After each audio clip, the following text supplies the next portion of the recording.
هي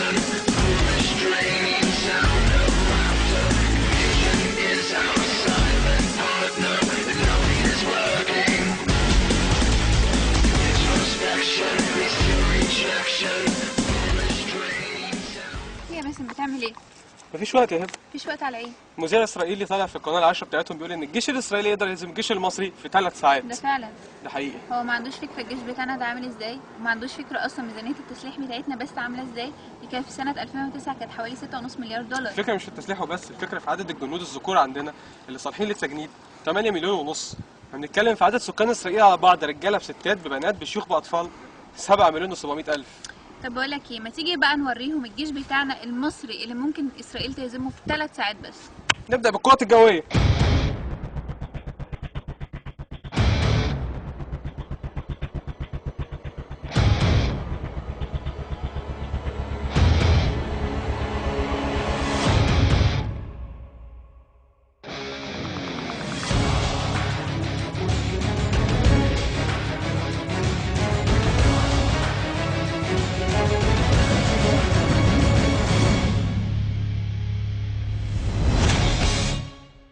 لنفترض ان انتوا قدرتوا على القوات الجويه، طب تعالوا بقى نشوف المدرعات.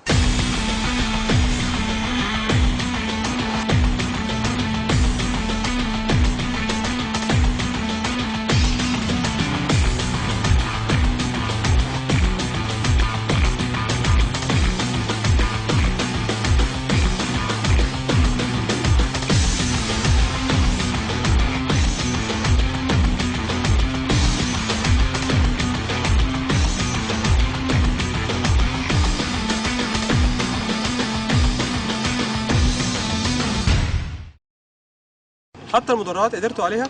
تعالوا نشوف البحريه.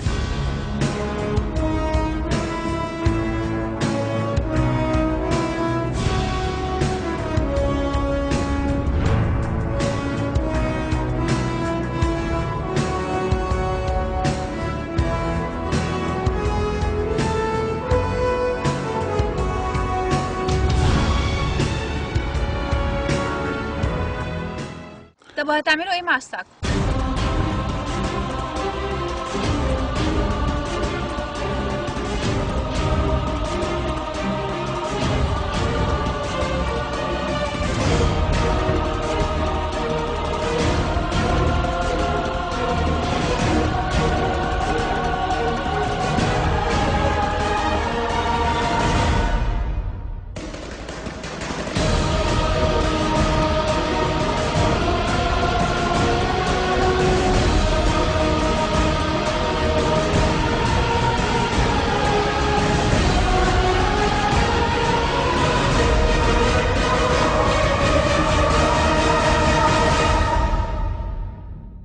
المذيع الاسرائيلي بيقول يا ترى هيعمل ايه الجندي المصري المسكين قدام الجندي الاسرائيلي قوي البنيان.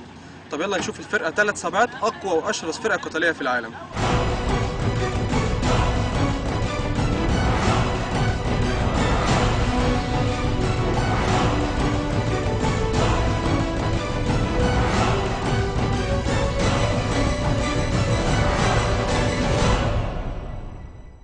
لنفترض ان انتوا قضيتوا على كل ده في 3 ساعات، هتعملوا ايه بقى مع الكفاح الشعبي اللي هو بيعتبر اخر خط دفاع للجيش المصري؟ مصر شبابها رجاله، تحيا مصر وشعبها كله ابطال، تحيا مصر مش هننسى دم شهدانا، تحيا مصر جاب لنا عزتنا من نظام.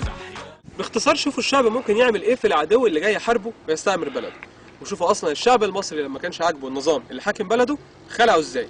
مش هنستسلم ونرجع تاني، تحيا مصر ولا نتنازل عن شيء، تحيا مصر مش عايزين غير حقنا الإنساني، تحيا مصر عدالة اجتماعية وعين، تحيا مصر مش هنسكت تاني ولا هنداري اللي في بالنا، كفاية ظلم وفقر وكفاية بقى من اللي جرالنا.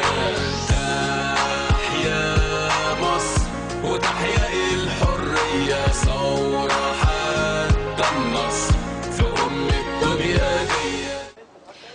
المصري مش هش زي المذيع الاسرائيلي ما بيقول، عشان هو ما قدرش على المتظاهرين، لان الجيش بتاعنا ما يقدرش ان هو يضرب ولاده، لان ببساطه ما ينفعش ان الاخ يضرب اخوه.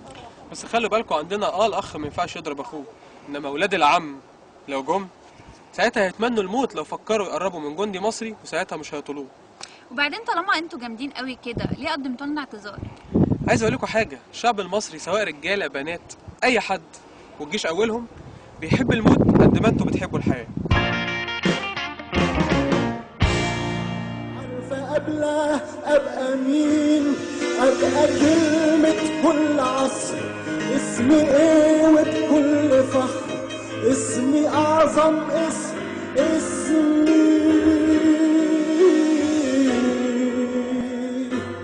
اسمي مصر.